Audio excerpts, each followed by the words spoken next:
வெள்ளிக்கிழமை தான் ஊர் மக்கள்லாம் பொதுமக்கள்லாம் சாமி தரிசனம் பண்ணுறால சொல்கிறாங்க. இன்றைய தினத்தில் யாரும் வரமாட்டேன்றாங்க.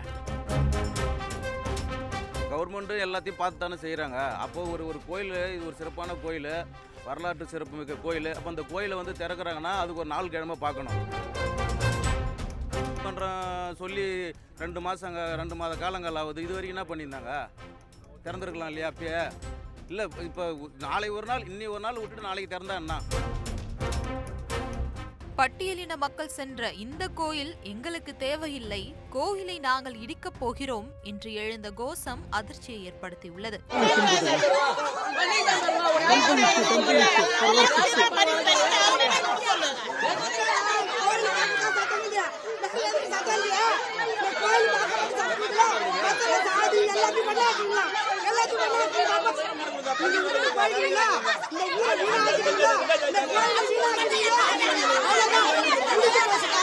விழுப்புரம் மாவட்டம் கோலியனூர் அருகே உள்ள மேல்பாதி கிராமத்தில் தர்மராஜா திரௌபதி அம்மன் ஆலயம் அமைந்துள்ளது.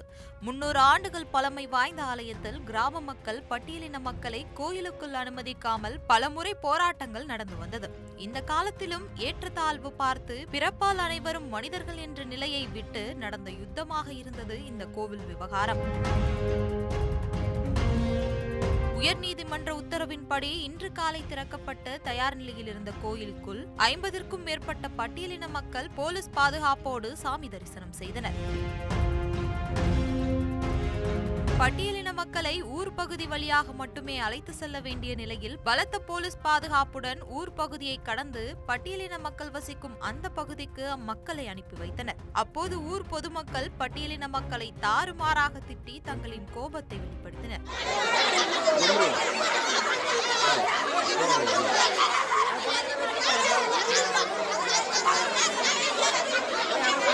கடவுளுக்கு சாதி பேதமில்லை, ஆண்டவன் முன் அனைவரும் சமம், சாதி பாகுபாடு பார்ப்பவர்களை என்ன சொல்வது என்று பலரும் கருத்துக்களை கூறி வருகின்றனர்.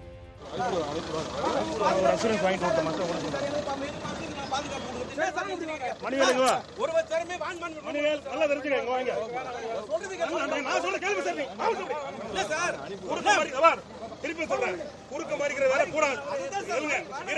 இவ்வளவு நேரம் தான் பேசியிருக்கோம். ஒரு உயர்நீதிமன்ற உத்தரவு நிறைவேற்றுறோம், புரியுதா? என்ன உங்க தலைவர் தானே நீங்க நியாயத்தை சொன்னமா இல்லையா? சட்டப்படி தப்பா இல்லையா? அப்ப பேசணும்னா அப்ப வரீங்களா? அப்ப பேசுனீங்களா? பொறுமையா இருக்கும், பிரச்சனை இல்லாம இந்த நீதிமன்ற உத்தரவை நிறைவேற்றி எல்லாரும் வழிபடணும் தான் நாங்க எதிர்பார்க்கிறோம். அதுக்கு உங்க ஒத்துழைப்பு கேட்கிறோம்.